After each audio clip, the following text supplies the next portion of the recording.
Hi. My name is Erica LaShawn. If you're new here, welcome. If you're not new here, welcome. It's March 5th. It's 7:22 p.m. And I just want to this came to mind because you know what? I like firefighters. Really, I like any man in a uniform.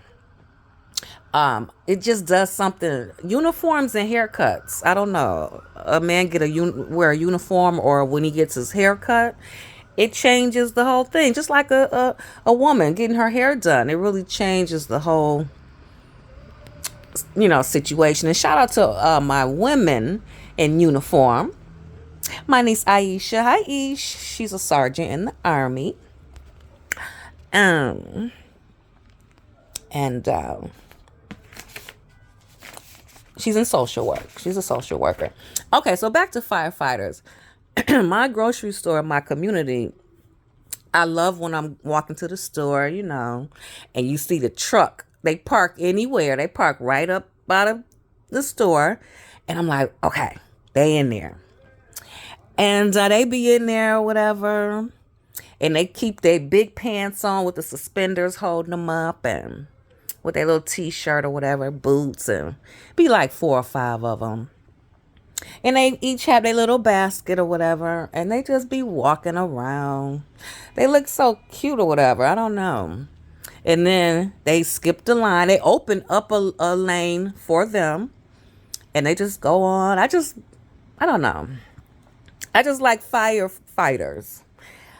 And shout out to all the women firefighters too. Thank y'all for y'all service. That's one occupational career that is serious. Is dangerous. Police officers too. CPS workers too. Hello. I'm no longer pounding the pavement. But anyway. So the New York Post. I knew about this story, but I just be thinking of things to talk about and stuff. So this was back in 2015. So this was published. The New York Post. And the title is Firefighters Fear Colleague Who Routinely Flees Fires. So it was on the news and everything. So apparently, all right, so I'm gonna breeze through this or whatever. He's a firefighter in name only. Michael D. Johnson won't fight fires. Instead, he stays on the sidelines as his engine company 257 colleagues rush into burning buildings. FDNY insiders told the Post. Nicknamed Tragic Johnson, quote unquote, Tragic Johnson. Let me sit up. I think I'm hungry. I'm salivating. When I listen to it back, I'm like, girl. Okay, let me start over. Nicknamed, quote unquote, Tragic Johnson by the rank and file, he's managed to evade the smoke and flames several times since joining the Canarsie, Brooklyn firehouse last year, sources confirm. Quote unquote, to have a guy that you know to be afraid is not going to be there for you when you need him to be. It's frightening, said one FDNY source. The latest fright unfolded April 2nd at a 3-alarm blaze on East 78th Street when Johnson's irked captain radioed a quote-unquote mayday after discovering Johnson was AWOL, sources said. He had been assigned as quote-unquote backup to the nozzle man carrying the hose into the burning 2-story building. That left just 2 firefighters, the first one and the third, to haul the heavy hose up a long staircase and spray water on the flames. A photo obtained by the Post shows Johnson at the curb next to an FDNY vehicle while fellow firefighters march up steps into the house engulfed in black smoke. Johnson told his colleagues that he'd returned to the fire truck to refill his air tank, a source said. But sources said he never entered the blaze and should not have run low on air. Quote unquote, it can't be ignored, another department source said of the Proby Proby firefighters' repeated absences. Quote unquote, if they ignore it, some civilian will end up injured or killed, or a fireman will be injured or killed. I saw the photo. I mean, not the photo. It's a photo of him. Let's just put him out there real quick. This is what he looked like. Hold on. I gotta be careful. Okay. Alright, so that's him. Yeah, that's him.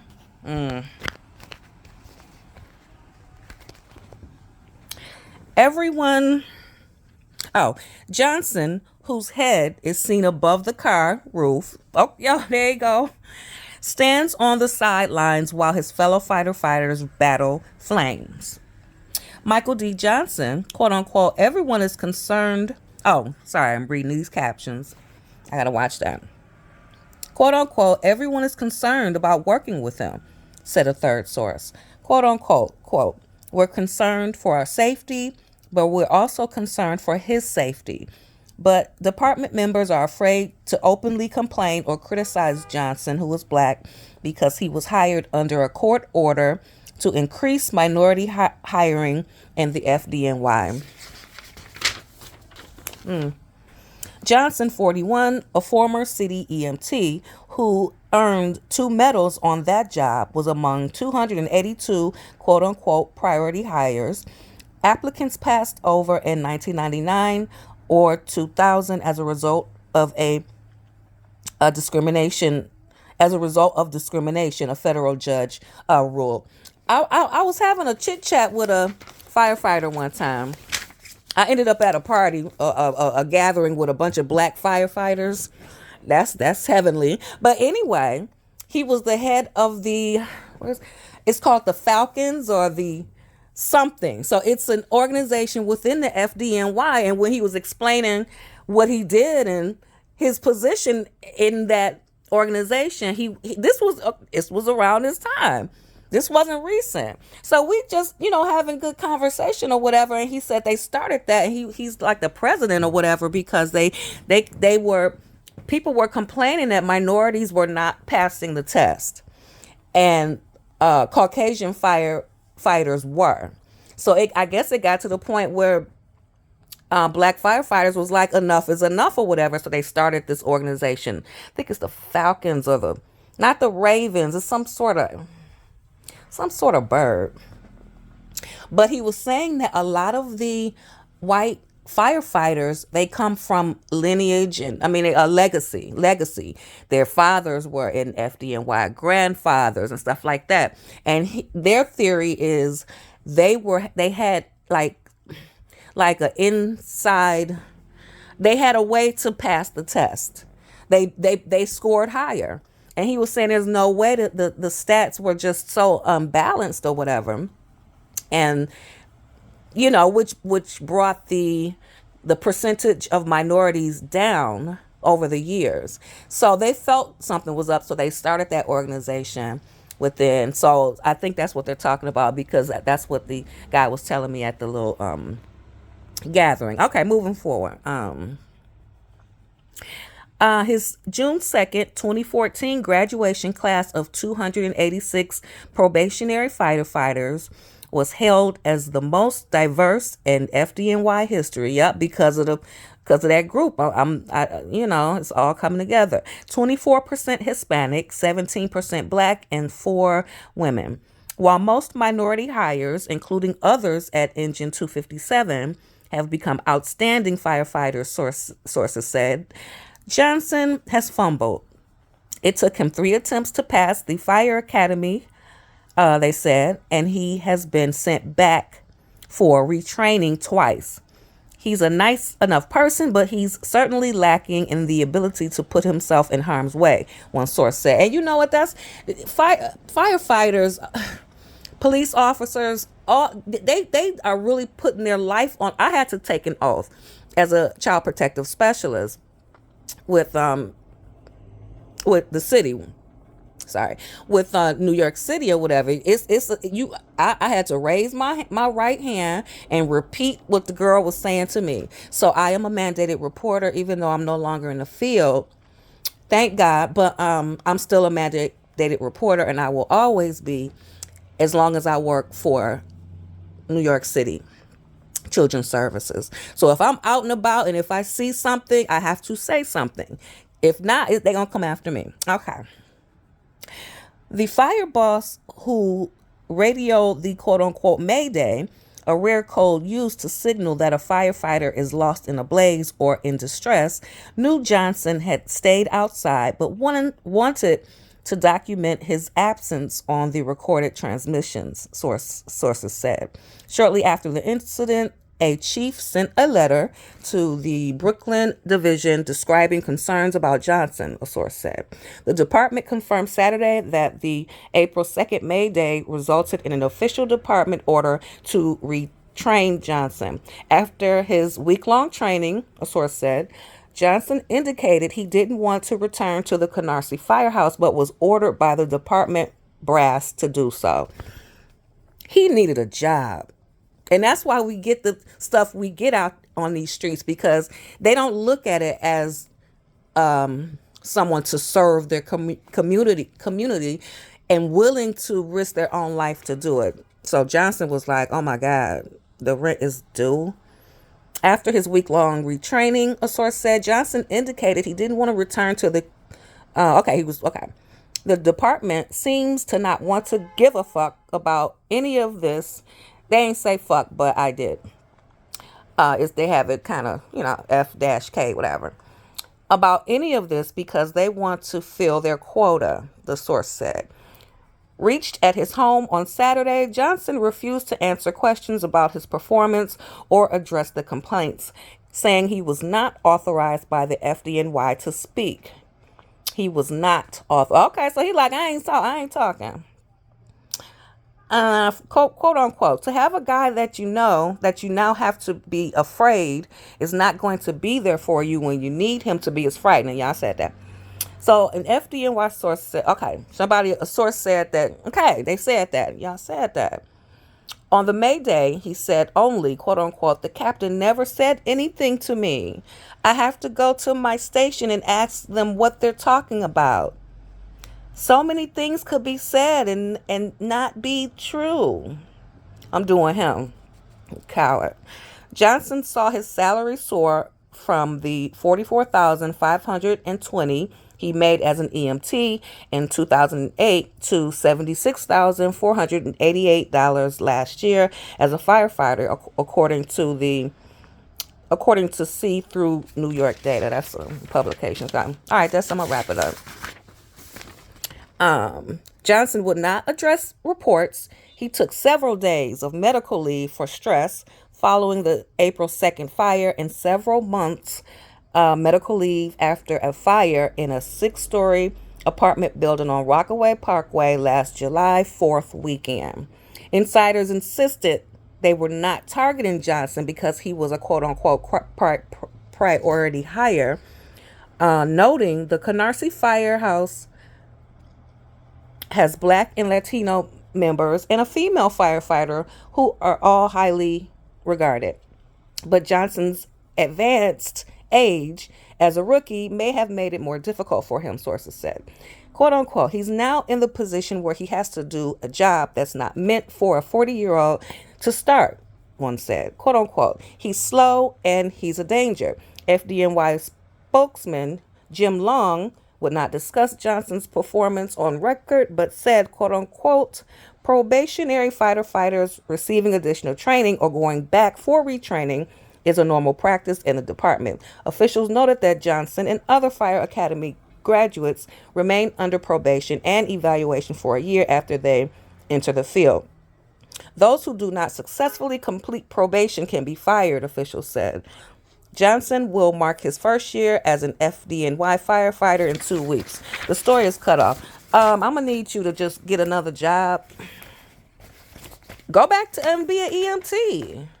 Because you're putting people in danger. Now, I found some stuff about they help people firefighters because they are afraid. So they have like, okay, this one says a firefighter's greatest fear and 4 ways to tame it. I'm not going through it. I'm going to just brush through it. We want firefighters who are willing to take risks, even if that means the occasional fail. All right. So number 1, make mistakes. No, I'm not going to say it like that. I said it like make mistakes. No, 1, here's 4 thoughts on how to overcome a fear of failure. Make mistakes. This is where many stall out, asking, why would I risk failure on a training drill by pushing my limits when I know I can meet the minimum standard by cruising? 2, treat policies as guidelines. At some point, we became policy junkies. Both management and labor played a part in y'all know what I'm trying to say. It's policifying, policifying, policifying,